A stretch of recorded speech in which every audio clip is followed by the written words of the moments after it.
Hey everyone, if your Craftsman battery isn't charging, don't panic. This is a very common issue, and in most cases, it can be fixed without replacing anything right away. Start with the basics. First, confirm the wall outlet works by plugging in another device. Next, inspect the charger cord and plug for cuts, burns, or fraying, because even small damage can stop charging completely.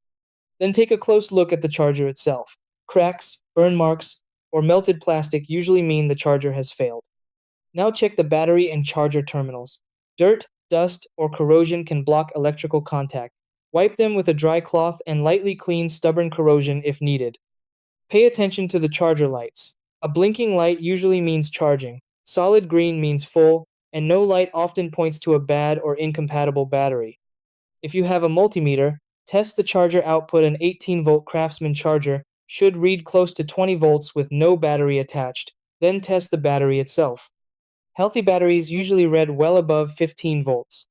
Temperature also matters. Lithium-ion batteries won't charge if they're too hot or too cold, so let the battery sit at room temperature before retrying. If the battery is swollen, leaking, very old, or repeatedly refuses to charge, replacement is the safest option. Advanced fixes like jump starting or rebuild services exist, but safety always comes first.